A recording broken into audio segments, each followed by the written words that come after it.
Tulikuja mechi leo kuja kujitutumua na tuliwaambia wachezaji wacheze, yani baada ya kiwango chao kinachofuata iwe ni kujitutumua ili tuje tukapate ushindi. Nadhani mmeona hii leo kila mchezaji amecheza kwa kiwango cha hali ya juu sana, plus kujitutumua ili tuweze kupata matokeo mazuri. Kujitutumua ni ishara kwamba unaipenda kazi yako, unaitaka kazi yako na unataka kufanya vizuri zaidi. Ndicho ambacho tulikuja kufanya hii leo. TRA ni moja kati ya timu bora sana tuliokuwa nao katika ligi kuu ya NBC. Ni timu ambayo inatoa ushindani wa kweli. Ni timu ambayo inatoa upinzani halisi. Ni timu ambayo ina hadhi haswa ya ligi kuu ya NBC. Ni timu ambayo inatoa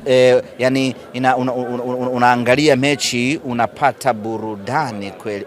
Unapata ladha ya kiushindani kweli.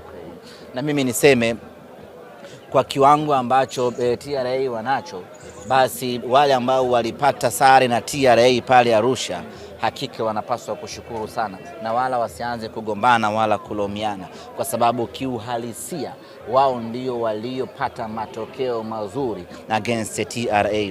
Kupata sare ya bila kufungana na TRA maana yake wewe ndio umeponea chupu, wewe ndio umejitahidi, wewe ndo unapaswa kumshukuru Mungu kupindukia. Vinginevyo TRA ni timu ambayo inaweza kukufanya vibaya at any time. Ina wachezaji wako very committed, ina wachezaji wana ubora wa hali ya juu, alafu cha ajabu ina wachezaji hawachoki. Ina wachezaji ambao wana uwezo wa kukaba na kukimbia muda wote. Yule Chobwedo yule ni kama anatumia betri hivi au wanatumia solar power. Kadri upara wake unavyopigwa na mwanga wa jua au mwanga wa taa za Meja Isamuyo, ndo anakuwa hatari kweli kweli. Kama Kibabage asingejitutumua hii leo, Chobwedo angetufanya vibaya, lakini Kibabage alikuwa na special task ya kumzuia Chobwedo. Amejitahidi kumzuia Chobwedo, na sisi kusema kweli tumefaidika na kujitutumua kwake Nixon Kibabage. Sawa. Haraka ni wapi? Sio kwamba anakuita, yani sio kwamba amesema umuite uongee naye. Tumalize ili aje. Okay. Sasa mkipiga ndefu maana yake anaondoka, mnakosa story ya Kibabage. Tuendelee tumalize. Sawa. Nimeona amesema amekula kodi za wananchi.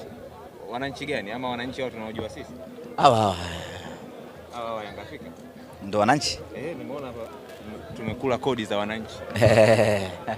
Lakini leo nini kimekuwa cha tofauti kwa Simba mpaka mmeweza kupata ushindi mbele ya watu ambao mnasema waliotoa nao sare wamshukuru Mwenyezi Mungu?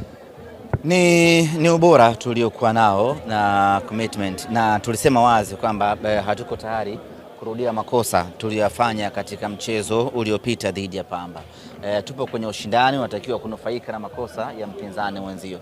Mpinzani wetu alidondosha mechi dhidi ya TRA, tukashindwa kunufaika na makosa yake kwenye mechi yetu dhidi ya Pamba. Mechi hii tukasema liwe liwalo, tunataka kunufaika na makosa ya mpinzani wetu baada ya yeye kupata sare dhidi ya Mtibwa Sugar kupitia kona goli ya Ismail Aidan Mhesa. Tukasema mechi hii tunataka tunufaike na makosa haya ya mpinzani wetu kwa maana ya kupata ushindi. Bahati mbaya ni kwamba huwezi kujiwekea uhakika wa 100% ya kunufaika na makosa ya mpinzani wako kwa sababu ya ubora wa mpinzani wetu aliokuwa nao. Lakini yote kwa yote, mpango mzuri wa vijana wetu kucheza kwa bidii, kufuata maelekezo ya mwalimu Steven Becker, tumefanikiwa kupata ushindi wa magoli 3. Ni ushindi ambao kusema kweli hata mimi mwenyewe nashangaa tumeupataje, kwa sababu tumewahi kucheza na timu ambazo hazina solidness kama hii ya TRA, lakini hatukuwahi kupata mabao 3. Lakini tumepata mabao 3 kwenye mechi jiwe, mechi dume, mechi ngumu. Vijana wetu wamefanya kazi kweli kweli. Tuendelee, naona Kibabage ameenda kule. Imekufurahisha sana kona goli ya jana? Imekukumbusha nini? Amenikumbusha kijana wetu Shiza Ramadhani Kichuya kona, namna ambavyo amepiga moja kwa moja ikazama kunyavu. I was very happy. So I was very happy. I'm so happy kusema kweli. Cosmo alikuwa wapi mamangu? Cosmo utaomba. Umeona bana, nimefurahi sana kwa ile kona goli. Ni goli moja zuri, goli la kikatili, alafu ni goli la dakika za mwisho kabisa, yani wakati adrenaline imeshapanda kwamba unajiandaa kushangilia, alafu kuna mtu anakuja anaishusha ile ngoma, inakuwa 1-1. Na yale magoli yanapatikana special kwa watu kutoka Mtibwa tu. Ndio maana baada ya miaka mingi kijana kutoka Mtibwa anakuja tena anafunga goli kama hilo, baada ya Shiza Ramadhani Kichuya kufunga goli kama hilo miaka mingi iliyopita. Imetukumbusha mbali, imetukumbusha utawala wetu wa zamani, imetukumbusha kijana wetu Shiza Ramadhani Kichuya, ametukumbusha mbali. Na kama haitoshi, kufungwa ni jambo moja, lakini kufungwa goli la zawadi ya mke wa mtu, hiyo ndo balaa. Kwani hiyo zawadi ya mke wa mtu ipoje? Mhesa sikafunga goli afu kampa zawadi mkewe. Yani nyinyi wote mko nyinyi wote